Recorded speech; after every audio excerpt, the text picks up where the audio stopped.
Hi, everybody. Good evening. Welcome to Evoke Therapy Programs broadcast. I'm Dr. Brad Reedy. Today is January 11th, 2022. This book was recommended to me by one of our listeners to ask me to do a review on it. So I'm happy to do that. And I think that for our audience, for the people that listen to this podcast, I think there's going to be a good place for this book in our recommendations in our library. I think it'll be good for a lot of parents that are new to therapy, that are beginning to understand what it means to be trauma informed, what it really means to understand what's beneath the symptoms, what's beneath the behaviors. Like a lot of books that I read sometimes, the title says it all. And I'm going to start off with that idea from the story that gives you the idea about where that title comes from. This is the longest piece besides the ending page that I'm going to read to you this evening during the broadcast. But it goes something like this. The title, What Happened to You, signifies a shift in perspective that honors the power of the past to shape our current functioning. The phrase originated in the pioneering group of Dr. Sandra Bloom, developer of the Sanctuary model. In Dr. Bloom's words, we, the treatment team for Sanctuary, were in a team meeting sometime around 1991 in our inpatient unit, trying to describe the change that had happened to us in recognizing and responding to the issue of trauma, especially what has become known as childhood adversity. As a causal issue for the problems of most people, as a causal issue for the problems of most people that we were treating. And Joe Fodero, I think I'm saying his name actually wrong. Joe Fodero, I don't know how to pronounce that. Joe said he was always good at pithy observations and said, it's like we have changed our fundamental question from what's wrong with you to what happened to you. Oprah and I, this is of course Dr. Perry speaking, Oprah and I are convinced that asking the fundamental question, what happened to you, can help each of us know a little more about how experiences, both good and bad, shape us. Our hope in sharing these stories and scientific concepts is that every reader will, in their own way, gain insights to help us all live better, more fulfilling lives. You know, I thought about this when I was reading this book. I thought about it when I first began to be a wilderness therapist back in the mid 90s. And as I came in, this was, in the literature, it was in my education, this idea that our symptoms and the patterns that develop out of those symptoms are born or arise out of some wound, either chronic, one time, maybe it was a theme in our family, but essentially we were to trace those wounds back to that original, trace that behavior back to the original wound. And so that was something that was taught to me in graduate school. It didn't feel like a new idea. In fact, the information that I was being presented was 20 or 30 years old at the time, at least, if not going all the way back to Freud. That was Freud's original premise, is that if you talked to people and allowed them, mostly listened to people, and allowed them to tell their story, then the symptoms that they were displaying would dissipate over time. That's a core concept of psychotherapy. The maybe perhaps the primary and founding principle of psychotherapy. Today we'll talk a little bit about brain science, which has given us clarity and more structure to our understanding about what I'm describing. But that was the essence of psychotherapy. So what surprises me about this book, in fact, at one point during the book, Oprah refers to Dr. Perry's work as groundbreaking, is that we keep breaking the same ground over and over again, that we keep forgetting that the symptoms that we see in our children, in us, anywhere from something as small as reacting with anger, being triggered and acting and lashing out at somebody in a moment, to something that's more significant, like suicidality or self-harm or substance use disorder, that all of those things have their roots in underlying pain and discomfort. So it reminds me, and I hope will remind the listeners to the broadcast this evening, that it's so easy to forget that the symptoms do their job in masking the wound and distracting from the wound, from the pain, from the sadness, from the grief, from the hurt, from the fear. Carl Jung, a protege of Sigmund Freud's, said that it is that our neuroses, that our behavior, our symptoms, are substitutes for legitimate suffering. And what, of course, that suggests, of course, to the practitioner or to the client or to anybody who reads it, is that we go back and give those wounds a voice, give them a safe place to be spoken and to be heard. And so it must be in human nature. It must be in our nature to be fooled by the symptoms, to be distracted by them. And I know all of you who have children or a loved one, a brother or sister, a parent, somebody that you care about deeply, who has suffered from a mental health issue or an addiction. All of you can relate to how angering and triggering and frustrating and exhausting that behavior can be, those symptoms can be, and how easily we can change or turn from compassion into anger and punishment and retaliation towards the other person. Like we often hear that the cliche that the people that need the love the most are sometimes the hardest ones to give it to. And that doesn't escape our children. The relationship we have with our children, sometimes in their most the times that they need our compassion and our love the most, we are less apt to give it, because remember, if we see through the symptom, if we see into the wound, then the person suffering will be reminded of it and asked to feel it. And like Jung suggests, it is easier to express yourself through neurosis or neurotic behavior, symptomatic behavior, than it is to actually legitimately suffer and feel. And it reminds me of my first exposure to children in the wilderness, to young people in the wilderness, when I learned that everybody needs to learn how to feel their pain. I thought, and I've said this many times, my job was going to be to make people feel happy, when really my job is to help people feel their sadness and their pain, their frustration, their anger, their hurt, and so on and so forth.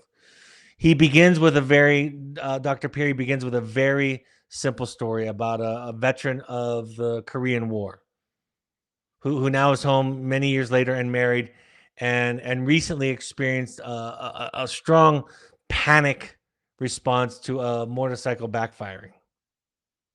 And his wife or partner, meeting with Dr. Perry, asked the question, but he doesn't need that response anymore. I understand how that duck and cover, that hypervigilance, that overreaction to the backfire, I understand how it served him in Korea during wartime, but he doesn't need it anymore, and it's actually making his life miserable. Can't he just unlearn it?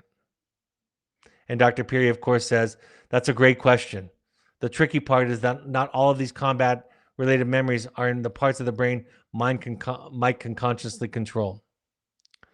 So our traumas, big and small, and I'm gonna refer to big T and small t throughout the broadcast this evening. Big T are those obvious ones, like suffering sexual or physical abuse, death of a loved one, being a combat veteran from war. Those are big T. Everybody looks at those and knows that trauma. And small t is more subtle. Small t might be being picked last for the kickball team. It might be having a learning disability that you or nobody else has named, and feeling anxious and going to school, and having it being found out that this great fear that you have inside that you're not smart might be exposed. Small t might be a parent lashing out in frustration at a child when the child makes a mess. Those kinds of things that we consider kind of the norm for human existence. That's small t trauma. But what Dr. Perry begins to explain to Sally and Mike Roseman is that so much of our experience is stored in nonverbal parts of the brain, are stored in that lower part of the brain that manages our nervous system, right? That manages our fight responses to threats. And so you can learn about it, you can read about it, but to unlearn it is an arduous process. I say this all the time when talking about trauma, big T or small t, and asking our students, our clients in the wilderness, to explore it and unpack it. I say to them all the time, you didn't cause it, but it's now your responsibility. Now you carry it around in your body and in your brain. And you can't choose, like in the example of Mr. Roseman, you can't choose not to be triggered immediately by the backfire of a motorcycle driving by, where you hit the dirt and bring everybody down with you, hit the ground and bring everybody down with you. But you can, over time, work through it. That's where it changes from choice consciously, like Sally's asking about, to ownership, making your project. And since every single human being has experienced some trauma, big or small t trauma, everybody has the responsibility to work on themselves. Otherwise, your reactions are unconscious. Joseph Campbell says, if we don't explore our trauma, we end up calling our lives and our decisions fate. They are inevitable. We in essence, give up our agency, give up our choice by not owning the wound, by not owning the trauma. And everybody around us and we ourselves suffer because of it. So let me talk about some of the lessons from the book as I go forward. What do we get out of the book? Oprah tells the story of getting some water. She lived with her grandmother most of her life, and going and getting some water. And her grandmother observed that Oprah put her hand or her fingers in the water when she was getting it for the family. And then when she came back in, not really even conscious or thinking about it, her grandmother confronted her. And when Oprah either denied it, it wasn't very clear because she didn't remember it or she didn't think it was a big deal. Her grandmother whooped her, spanked her. And that was part of her upbringing. That was a regular part of her upbringing, the culture that she grew up, that you would be beaten with a switch if you acted out. The long-term impact, Oprah says, of being whooped and then forced to hush and even smile about it, because that's what her grandmother would ask her to do, turned her, Oprah, into a world-class people pleaser for most of her life. So our parents, or in this case, grandparents, act out on us and then don't even want us to feel the pain, the sadness, and the anger that we feel. And then we wonder why our children have a hard time with peer pressure, have a hard time being assertive. We wonder why our daughters end up in abusive relationships, why our sons end up in abusive relationships, why our children end up in situations where they don't stand up for themselves. Because in some ways, they learn this from us. I'll talk more about the implication for treatment as we go along and what the healing looks like toward the end of the broadcast. But Oprah, Mr. Roseman, these are stories where Dr. Perry explains that this is how the brain functions. It gets stored or programmed or wired into that primitive part of the brain. And then when something approximates the original trauma, when somebody gets angry with us, we resort back to our old behaviors, the behaviors that in our childhood were adaptive, and now we're calling them maladaptive. It's why it's a great irony that parents send children to our program because of symptoms, of course, because they're struggling, because they're suffering, because their life is either at risk, being threatened, or they're just stuck in a broken place. And then what we ask them to do is to talk about their feelings, starting with you, the parents. I've shared this before, but it's been a while. My wife and I had our son go on a private wilderness trip. a couple of years ago. And we wrote the same first letter that we ask parents in our programs to write to the child about the reason for sending them there. We call it the hopes and intentions letter. And I remember vividly my wife's letter. She shared it with me. She said, "It's not lost on me," she said to our son, "the irony that we sent you to a program to get rid of behaviors that are there in part to protect you from the pain that we caused." And I thought that was such a heroic offering of my wife's to my son.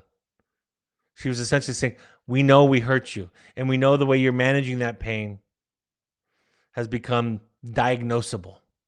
It's become a problem. It's become maladaptive. And we're willing, as a mother and father, she was implying it was going to work, that I was going to do the same work, which I was. Although she wrote it much more poetically in that first letter. We're willing to lean into that experience and have you talk to us about how we hurt you. Oprah also tells the story about how she slept with her grandmother for the first several years of life. And her grandfather, who had dementia, came in one evening and threatened her grandmother so seriously that they thought he might hurt her severely. He was trying to choke her. He was in a disoriented state, and they actually had to call a neighbor over to help rescue. And Oprah said, even in her adult life, living in Chicago, on the 57th floor of a building with security and a doorman, she was afraid to be alone at night. Because these are not rational things. These are stored. These are wired in the primitive brain. Dr. Perry spends a great deal of time, and I'm not going to spend nearly as much time as he did, talking about this upside down, this bottom up idea of the brain. The brainstem is that lower primitive. It's the first part of our brain that develops. Sometimes it's called the reptilian brain because it's so primitive and basic. It manages temperature, respiration, heart rate, and so forth. And that fast acting, fight, flight, or freeze part of our brain gets wired when we are exposed to trauma in such a way that it protects us from getting hurt in the future. That's what fight or flight is about. And we don't get access to the cortex as we move up, literally move up from the bottom of the brain to the top of the brain. We move up through the parts of our brain that manage sleep and arousal, appetite, movement, reward, memory, bonding, emotions, and eventually to that part of our brain, the cortex, the prefrontal cortex, the top and front part of our brain that manages creativity and thinking and language and values and time and hope. One of the points that Dr. Perry makes that I think is a really good point is that since the primitive brain or the brainstem has no ability to measure time, when that backfire goes off for Mr. Roseman, or when Oprah's sleeping on the 57th floor of a luxury apartment building on the river in Chicago, since the brainstem can't measure time, the experience in both of those instances feels present and imminent and threatening. And again, you can give people information, you can teach them about this, and that's part of what this book does. That's the best part of this book is teaching you, mom and dad, husband and wife, partner, friend, grandparent, teaching you how the brain works so that when you look upon a child who's struggling or a brother or a sister who's struggling, you can maintain compassion and perspective. You can understand what is needed rather than punishment or lectures or even simple psychoeducation. What is needing is a healing art, a healing experience. And it takes time to deprogram the brain, to unravel this at first adaptive function of the self to now what has become maladaptive. what's missing from the book. I thought about this as I was reading, because I think it's a really solid book that does a good job of changing the question from what's wrong with you to what happens to you, to changing it from again a symptom focus to a trauma focus, from to help us understand um, neurologically what's going on for people that are struggling with the disorders that we treat. I think it does a great job with that. But I always want to, when I do a book review, talk about the limitations. And one of the things I notice with it is that the stories that he tells are very specific and simple. I think they're great stories that illustrate the point. But in almost every example of every story, I kept thinking to myself, the story is much more complex than that. He would talk about, brothers or twins or siblings living in the same house. And one of the principles that I know as a family systems scientist is that no two children have the same parents. No two children have the same experience. That there's an infinite number of variables involved in each person's life. And so the story that he offers, the examples that he offers are quite simple and specific and concrete. And we need to think of them as just illustrations.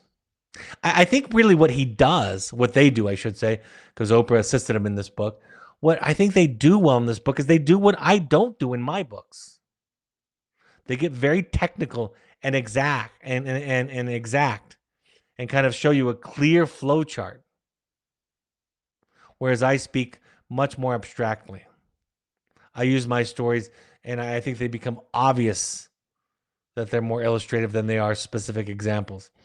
The other thing that's lacking throughout the book that I was really surprised by is attachment. Attachment is the quality of the relationship between the parent and the child. It's much broader and deeper than big T or small t. It's the tone in the family, the energy in the family, the ability of the parent to attune to the child and to respond to the child's needs. He talks about it. They talk about it a bit, but they don't name it as attachment. And I thought there was a fascinating point that they made later on in the book when they talk about attachment without naming it, that I think really speaks well to the kind of work that we do together in these broadcasts and in our program. I think there could have been a more subtle and nuanced understanding of the attachment trauma. At Evoke Therapy programs, both our intensive programs and also our wilderness program, we espouse attachment theory, attachment-based therapy. Even the relationship that I have with my client, whether it's a teenage boy or a middle-aged woman at the intensive, I begin to mirror or replicate the experience with the parent, how I feel toward the client gets known by the client unconsciously. I try to create competing experiences for the client so they can re-experience themselves. They don't really talk about that. More subtle. The attachment is kind of the way that it feels in a family, the way that a child feels around the parent. I talk about this quite clearly in the journey of the heroic parent, that what a parent not just says, I think that's what Dr. Perry and Oprah talk about. It's not what a parent says to a child that becomes the child's inner voice. It's more what a parent feels toward the child and how they think about the child. If you think of your child as the problem, it doesn't matter what you say. The child will experience themselves at some level as a problem. That is why anxiety in a parent can be so harmful and toxic for a child. Because that worry constantly communicates to the child unconsciously that something's wrong with you. And if you don't get better, I, the parent, won't be okay. And if I'm not okay, you're not going to be okay. So I think they missed some of that. They talk about it a little bit later, but they really don't dive into it too much. I also think for parents that read this, I think it's a great introduction to trauma. I really do. But I also think for our more advanced parents, I think the part that would be missed from this book is that it's not that simple. Because a lot of you will look back at your child's life. I can't tell you the number. It's an innumerable amount of times that I've been told by parents in my career, my child had a pretty good life. We didn't. Not that I'm aware of. There was no big T trauma. Some parents will even go as so far as to say it this way, like they don't really have a right to be angry or mad because we had a happy family or a good family. And I think this book leaves a gap there for parents who think that. It doesn't help them understand that it's a more subtle, more human process that is not just marked by these big moments that are noticeable, but by like I said, the infinite numbers of interactions. He also doesn't talk about the process of therapy. Ironically, this book is not written by therapists. This book is written by scientists and by Oprah, who I found out through this book, said in this book that she's never seen a therapist, which shocked me, actually. She said she talked about her best friend, Gail King, and how they bounce ideas off each other. And I was thinking to myself, I know that there's lots of ways to skin a cat, so to speak, right? I talk about this all the time. Sometimes you can do it in 12-step support groups. You can do it with a mentor, a sponsor. Really close friends who are informed with this kind of work can be that kind of support with you. It's hard for me to imagine somebody writing and leaning into this kind of work as long as Oprah has done it and never having gone to therapy. I had to read that sentence 2 or 3 times to see that I was reading it right. And so the book is psychoeducation, but it really doesn't talk about how to create a healing experience for the child outside of just taking away the trauma and giving the child warmth and nurturing. And that's just a fraction of attachment, right? Attachment is safe and attunement, but it's responding to the child's needs. It's managing your own regulation so that you're not upregulated, being able to contain the child, all of those aspects that we talk about on this podcast, on this broadcast, week after week after week. This is where I think it kind of gets interesting in the book. I'll read this to you. They write, our major finding is that your history of relational health, your connectedness to family, community, and culture is more predictive of your mental health than your history of adversity. This is similar to the findings of other researchers looking at the power of positive relationships on health. Connectedness has the power to counterbalance adversity. Our second major finding is that the timing of the adversity also makes a difference. And I'll talk about developmental psychology in just a moment.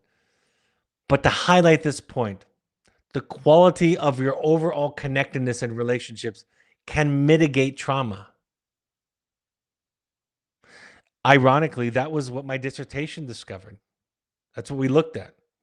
We looked at children of divorce and children of with alcoholic parents. And we wondered, was there any variable in their lives that would mitigate the effects of these two trauma experiences, these adverse childhood experiences, as they've come to be called? Could anything mitigate it? And there was one specific area in our research that we found, and that was if somebody identified that there was a consistent person who saw them, who was there for them in a meaningful way during childhood, then the divorce or the alcoholism didn't have a clinical effect on them. They had equally healthy relationships in young adulthood. These were young adults we were studying. They had equally satisfying relationships, healthy relationships in young adulthood to those who didn't experience the trauma. In fact, those who didn't experience the trauma were oftentimes, we could split those into 2 groups also, where the ones who didn't identify having a connected person in their life had lower satisfaction levels in their adult relationships. So again, this is not new information, but it's great that it's coming from somebody in popular culture that is so revered by people in our country, in our society, by so many people. So Dr. Perry spends a lot of time. I think one thing he does really well that I don't focus on a lot is he talks about the timing of the therapy. Excuse me, the timing of the trauma. If it happens in the first year, the first 2 years, the first 5 years, Freud posited the idea that the younger the trauma, the more globally impactful it would be on the child. And Dr. Perry's research supports that idea. That's what developmental psychology understands, is that those early stages become the foundation on which you build. And if those early stages have cracks or mold or termites in them, taking the metaphor even further, then the things, the aspects of the self built on top of that will be on a shaky foundation. And they do a good job of giving examples of different kinds of trauma experienced by children at different ages. But the hopeful thing is how you are as a family. Can you listen? It goes back to a really fundamental principle that I teach all the time, and I love it when neuroscience catches up to kind of what we know as therapists experientially. That the relationship, the quality of the relationship is a greater predictor. If you can listen to the child, hear the child, you don't have to be a perfect parent. And everybody dents their child in some manner, big or small. You cannot escape that. The only thing you can do to make a difference in the child's life is to let them feel it, to let them be angry, to let them be sad. I talk about this all the time. The person expressing the trauma is the one that gets to decide if it's trauma. You don't get to decide if somebody else's experience was traumatic or not. They get to. And when we encourage our young people to write, difficult letters, we call them impact letters to the parents. When we invite our young clients to write those impact letters to their parents, it's the beginning of the healing process. And it's really hard. I've received those letters. I've sat in therapy sessions with several of my children telling me things that I didn't see or necessarily agree with. The very facts I disagreed with. But that's how you discover it, is you have a safe place to talk about it, to sort it out. The way I would talk about my mother and father when I was 16 is not nearly, it's not the same way I would talk about them today. But I needed that freedom to explore it. And the messages we receive and we hear in popular culture sometimes even in the therapeutic community, that people that want to go back to history are wasting time. They're playing the victim. That is just nonsense. The science disproves that idea. And our favorite writer on childhood development, Alice Miller, makes it clear that we only have one weapon, one enduring weapon in our fight against mental illness, and that is the discovery of the unique emotional history of our childhoods. We have to go back. We have to see why we're showing up this way. It's the same principle that when you walk into Al-Anon and they teach you, if it's hysterical, if you're overreacting, quote unquote, if your reaction is disproportionate to the situation, logically speaking, then it's historical. That's what that means. And Dr. Perry and Oprah's book does a great job scientifically explaining that. So this is a great book for those who like to hear the science of it, who don't necessarily trust what we therapists sometimes, or those of us who have been in recovery, what we think is self-evident. That's not good enough, because there's been a lot of so-called experts over the year that have proposed ideas about raising children and relationships in general that they've claimed has been self-evident, that has been later disproven. So the science is catching up. I remember I've told this story before, and I'm going to read another section of this book. I had a staff where I was explaining to the staff one week, don't confront the student during his hopes and intentions letter when he expresses his anger and his frustration. Let him feel it. One particular instance was a young man, teenage boy, complaining about his stepfather and how if he met him again in an alley that he would kill him because he'd been abusive.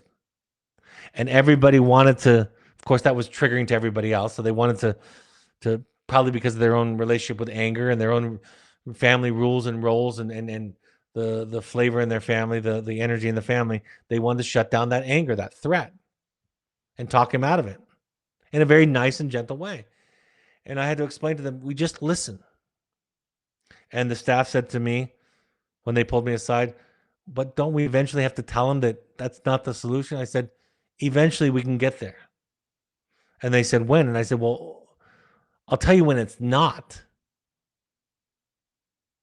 I'll tell you when we don't confront him and tell him that. We don't confront him and tell him that when he's reading, to some extent, a history of his own trauma to relative strangers for the first time in his life. We definitely don't do it then. We wait until his nervous system is down-regulated, and that's when we start offering ideas. And that can take hours, days, weeks even. And this one staff came back to me later and said, but listening is not enough. If two siblings were abused and they told each other about it, wouldn't make a difference. And I said, first of all, you're wrong. It wouldn't be everything if nothing changed. It wouldn't be complete healing and transformation, but it definitely makes a difference. And I love this section of the book that I want to read to you. Dr. Perry writes, you've probably heard of the Romanian orphans. It is likely that more than 500,000 children spent part of their early lives in the state-run institutional orphanages at a certain point in Romania. When communism ended in the country, the public and press saw the horrible conditions these children have been subjected to. There were often 40 to 60 babies or toddlers in a single large room, each in their own crib all day long, with only one or two caregivers rotating among them over the course of a 12-hour shift. The children suffered deprivation, malnutrition, abuse, and more. Even after being removed from the institutions, they grew up with a large range of deficits. This is one of the points where he's making, where when these kinds of experiences, these kinds of traumas are experienced by children at younger ages, it has really damaging effects for a longer period of time over a lot of areas of their life. Even after being removed from the institutions, they grew up with a range of deficits. Some had low IQs, others couldn't walk. Most had major problems forming and maintaining relationships. I work with many children removed from these orphanages. In general, the longer the child was there, the longer the deprivation, the more serious the problems. And I thought this was an interesting observation. Ironically, in some overcrowded institutions, children who had to share cribs ultimately did better. Think about that. Just the proximity of another human being, another baby who can't talk, who can't listen, just that, we can't even really call it an attachment. We'll just call it proximity. That human proximity. Just that dampened the effect. Dampened the effect of the trauma on the child. So what do we do when somebody comes to us with a mental health diagnosis and disorder? We revisit. We ask them to tell their stories. And we do it in small bits and pieces. One of the most important thing, especially for parents who have children in treatment or loved ones that are struggling with mental health disorders, the most important thing is you can't force it and you can't rush it. It has to come. To some extent, it has to come on the timeline of the patient or the client, not on the timeline of the parent or the spouse or the loved one. Dosing is the term that Dr. Perry refers to. Dosing means taking it in small doses and doing it where the child or the adult is able to opt out of it or change the conversation.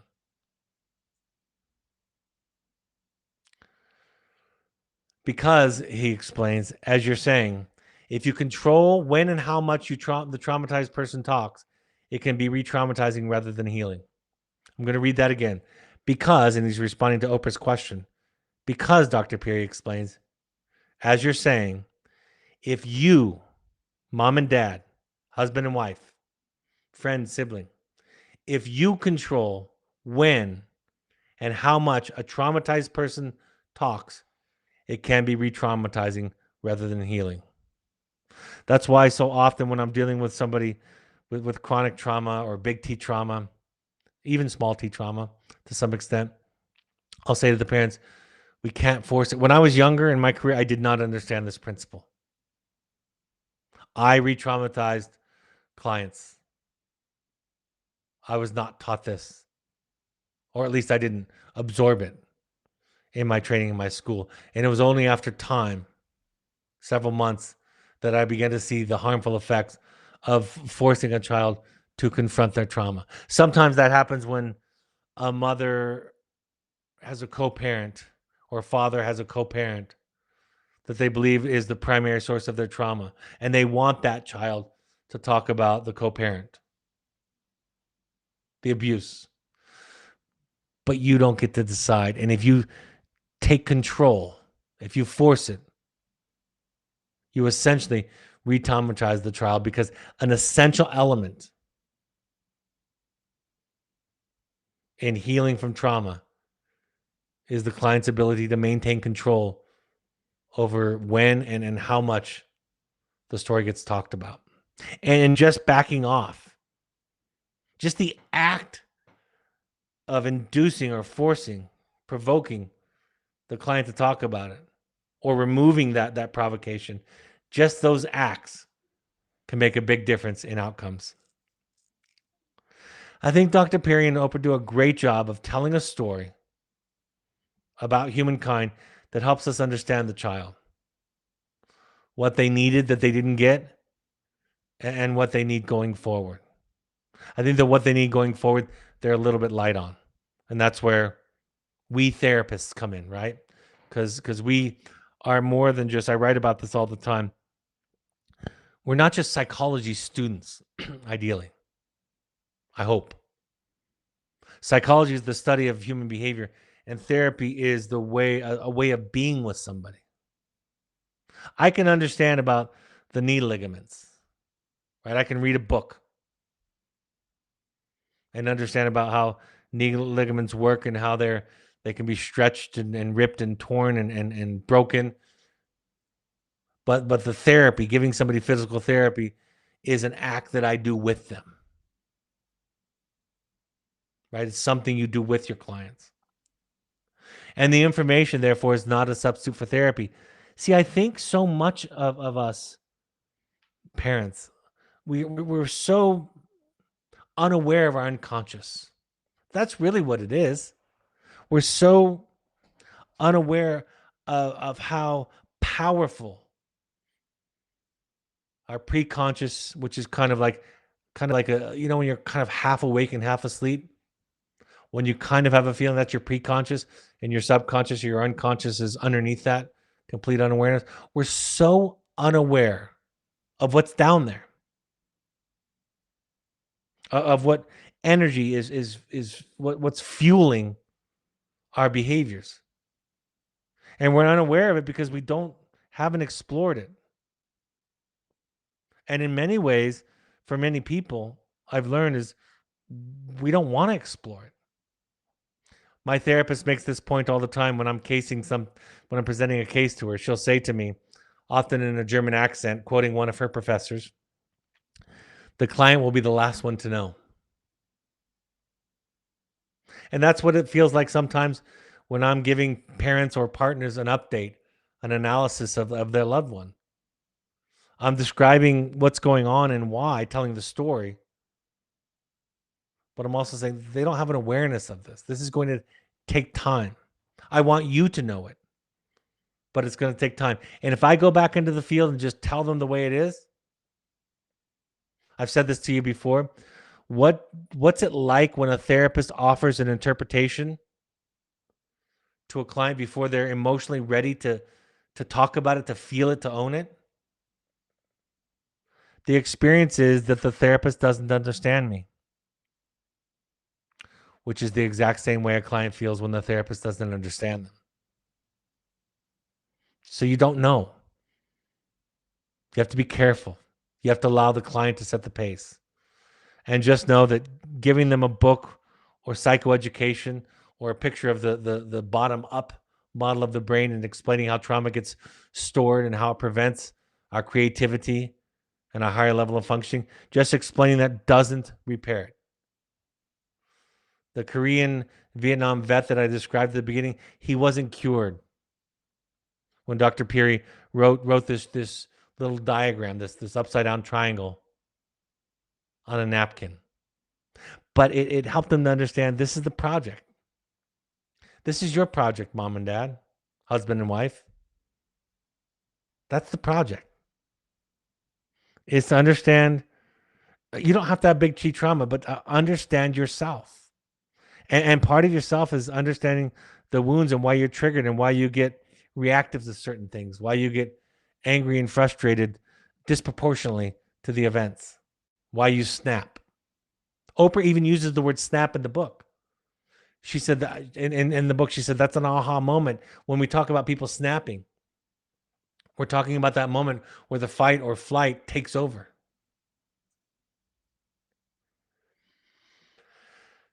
They talk about resilience a little bit, and they write, so children need challenges to build resilience, but the stress of the challenges has to be just right. And the scaffolding and support has to be in place for the child, or the child will get dysregulated and fail. In which case, rather than building confidence and resilience, you risk eroding self-esteem or worse. I want to make this as clear as I can, and it might not sound like it makes sense to a lot of listeners, but I want to be clear.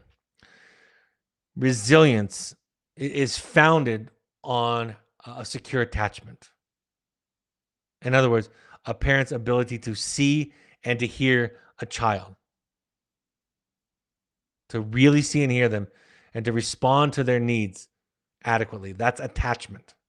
Seeing and hearing the child, understanding the child, having compassion and patience, clear boundaries also, but compassion and patience.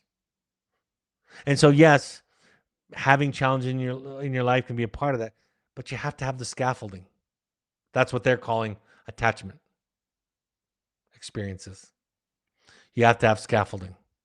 And just having challenges won't necessarily do it. You have to have somebody there who can psychologically contain you, can hold you. And I'll explain that a little more using their words. I thought this was interesting. I just thought it was an interesting note. It reminds me of why sometimes I notice when I read self-help books, the difference between therapists who write self-help books, who understand the art of therapy, and self-help authors who are researchers or social work researchers or scientists, psychiatrists, and so forth. Oprah writes, or she's talking about Gayle King. She says, I have been her therapist. She has been my therapist, speaking of their relationship. And then she says, I've never been to an actual therapist, but I think our relationship as we run through everything that's happening and switch back and forth between what's on my mind and what's on hers. I want to be as open-minded as I can to the many ways that we can accomplish this idea of repairing traumas. Like I said, using friends, sponsors, mentors, support groups, podcasts, meditation, exercise. But I'm of the ilk that there's no substitute for therapy. Because, see, therapy is the great risk. It's the great challenge. It's the risk of walking into somebody's office and telling them the truth about yourself and hoping deep down inside that the therapist won't respond to you the way that other people in your context have responded to you. Oftentimes that's just being different than the parent, not responding with advice or solutions, or shutting down because you feel threatened, being patient, listening. It's not confronting. therapy, I did think therapy was largely about confrontation when I was young. I was praised for it in graduate school. And now I realize the goal is to go as fast as the client can go and no faster. And when you push a client or the parent of a client or anybody that you're trying to facilitate healing with, when you push them too far, too fast, you drop it and back up instead of doing what the parent did, which would look like in a therapist of getting defensive. What it would look like in a therapist is justifying their approach and their intervention. I just had a friend tell me the story where a therapist kept beating the same drum in therapy, and the client, my friend, was saying, "This doesn't work for me. I don't want this. I want something different." Of course, the therapist thought that he knew the answer to life and he was going to impose it on the client, and he couldn't shift it up. He couldn't say he was sorry. And because of his own insecurity and the lack of work that he had done to heal his childhood wounding, he couldn't be human. He couldn't be wrong. He had to protect his ego, and he just beat the drum louder until my friend fired the therapist. That's why it's so important in our program that when our clients get angry with us, that we develop a practice of honoring it, because they're taking a great risk. They're challenging the authority figure who, again, approximates mom and dad and other caregivers and teachers, other adults. The therapist is a stand-in for those people, and they're supposed to react differently. That's why I teach you so often that if you want to know if you have a good therapist, tell them when you're mad or hurt. And if they listen and honor it and even celebrate that you would have the courage to tell them that they would feel honored by you telling you that, then you have a good therapist. But if they try to re-explain themselves, as most will, and try to make you wrong, as most will, many will, try to make you the problem, that's because of your diagnoses. That's because of your issue. That's because of your misinterpretation. That's because of your faulty thinking. I remember meeting with a young man some years ago at a treatment center, doing kind of a courtesy visit for some parents I had worked with. And he had been taught and was capable of regurgitating back that he had a twisted idea about love. And then when he finally admitted that, he started to turn the corner. And I asked him about it. And he said, "I just think that when people love," I used to think, he said, before I got told that I was wrong, that when people loved me, that they were trying to get something from me. And I said, "You weren't crazy. You didn't have twisted thinking. You have loving parents that I really care about and love, but they have a great deal of anxiety. And yes, they are often taking from you. There's often an emotional transactional element dynamic in codependency. I give, but I want something back." You didn't imagine that. And the fact that he was told to deny that by a therapeutic team and punished unless he admitted that infuriated me. And I said to him, "You weren't crazy. You weren't wrong. It was a valid experience. You, you still have to deal with boundaries and behavior, and your acting out is still a problem. But I want you to know that that was real, what you thought and felt."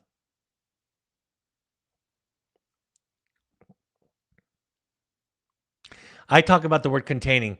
They use a different, they're not analytically trained. So they use a different term. And this is what they write. This is what Dr. Perry writes. He says, yes, answering Opus question, yes, it's best if you can simply be present with the child in healing to help a child heal. If you do use words, it's best to restate what they're saying. This is called reflective listening, the exact same thing we call it in our program. You can talk someone out of feeling angry, sad, or frustrated, but you can be a sponge. Excuse me. You can't talk somebody out of feeling angry, sad, or frustrated, but you can be a sponge and absorb their emotional intensity. If you stay regulated, which means if you stay calm, ultimately they will catch your calm. Dysregulation and regulation are contagious. And what containing means is you take in the distress of another, the story, the feelings, the narrative, the anger, whatever it is. You take it in, you metabolize it, and you reflect back to the client a sense of okayness. This is what he's describing. If you stay regulated, ultimately, they will catch your calm. It also helps us to use some form of rhythmic regulating activity to keep yourself regulated while you're doing this, like taking a walk, kicking a ball back and forth, shooting some baskets, coloring side by side. There are dozens of rhythmic ways to help us regulate. He just talks about how our life is rhythmic, how the infant experiences the heart rate and the movement of the mother in utero as rhythmically soothing to the child. When we rock a child, when we hold an infant, right? When you see autistic or autism spectrum individuals rocking back and forth, they're trying to replicate this the way the ocean works, the way that the trees blow. He says there's something in nature that's rhythmic, that soothes us. I wanted to end with this story tonight, and I thought it was so powerful. Oprah writes this at the end of the book.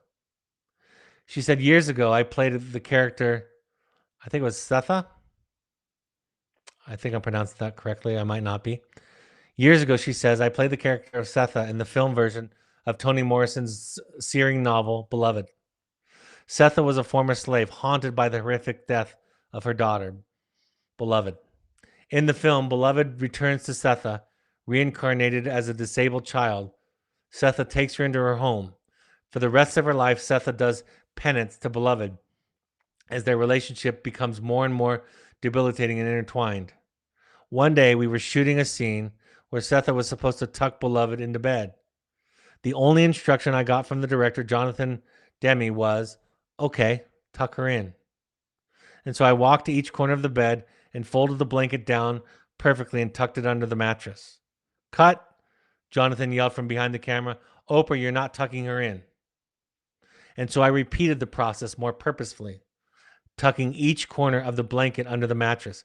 Cut, Jonathan walked over to me. What are you doing? I'm tucking her in. I could feel, Oprah said, a mix of fear and embarrassment rising inside of me, but I didn't know why. You're making the bed, he said, not tucking in your daughter for bed. In that moment, something clicked. Deeply. I stared at Jonathan. I don't know what tucking in means, I said quietly. I don't know how to do that. Finally, we both understood what was happening. Jonathan gently taught me. Jonathan gently taught me how to circle my daughter with loving tucks of the blanket. As we moved around the bed together, I was hit by a flood of grief.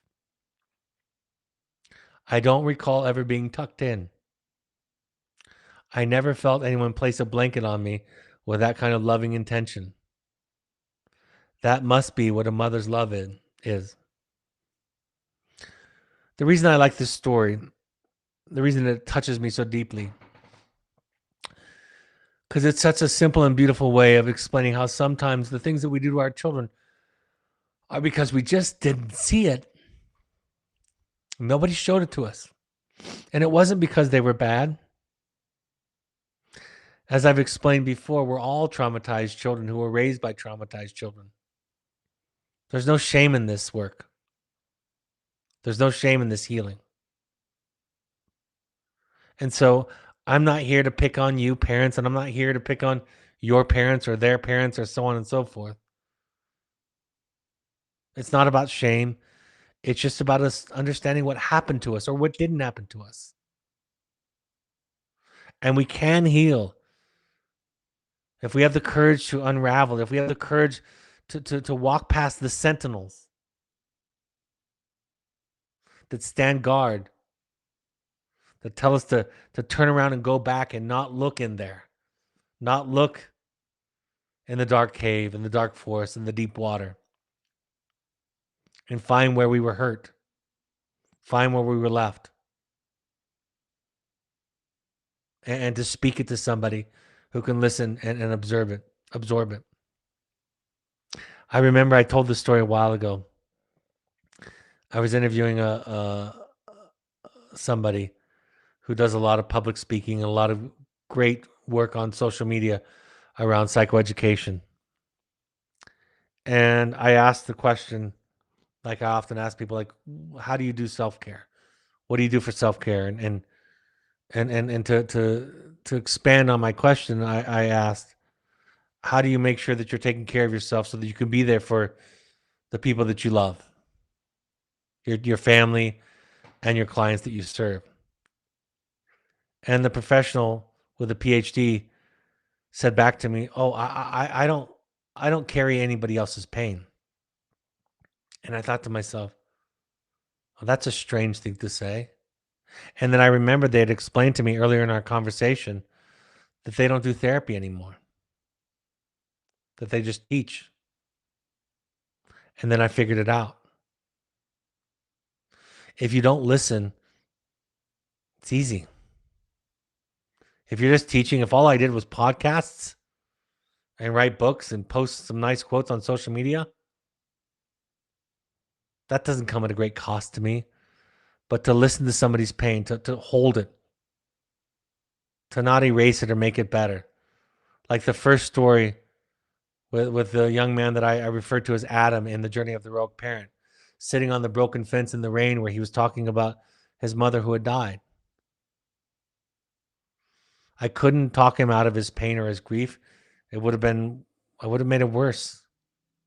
I just sat there on the fence crying with him in the rain. I carried it for him. I absorbed it. I contained it. What are the take homes? I think it's a great book to get the big picture of trauma, brain science, and human behavior. I think it's a great introduction. Comprehensive, complete. It's great for if you have somebody in your life that really loves the scientific language, even to add to your therapeutic vocabulary. It's a fantastic book. I said this, it's great for those who struggle with the abstract and general nature of my writing and teaching sometimes.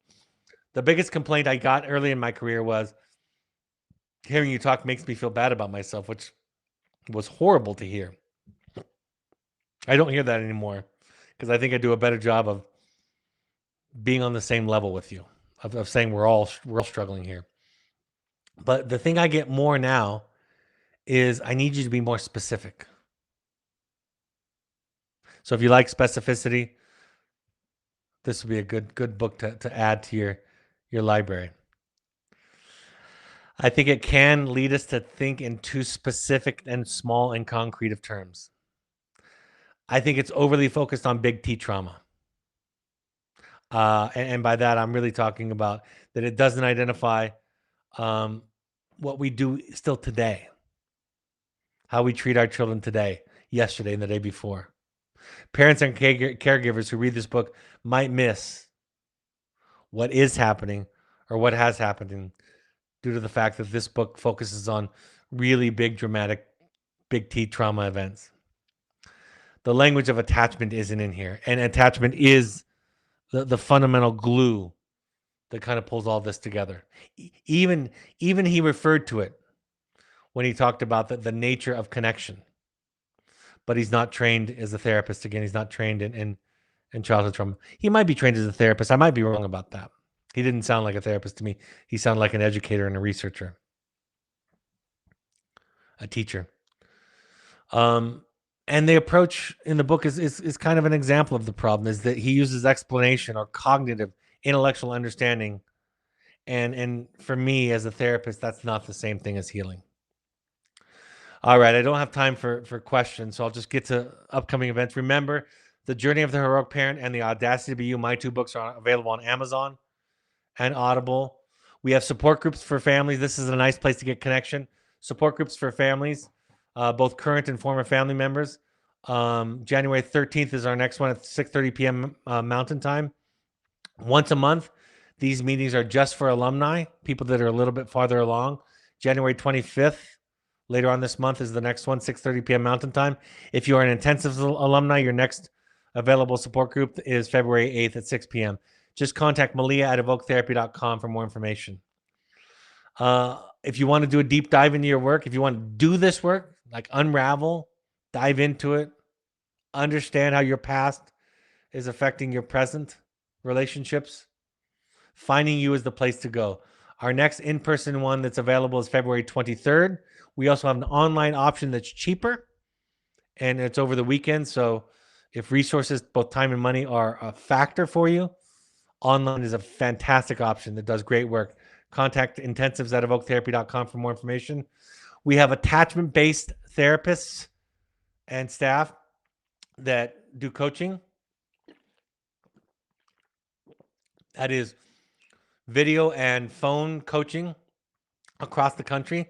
So if you want an Evoke attachment-based therapist or staff to do coaching, contact coaching at evoketherapy.com. Our Pursuits Adventure Trips are 3 to 30-day programs for young adults or families. Think therapy light or sober fun. Excuse me. My throat is a bit scratchy after talking for this long.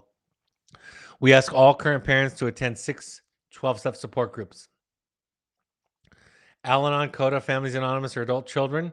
You can Google those, and they'll have meetings both in person and online. Also, refugerecovery.org and NAMI.org are great places to go to get free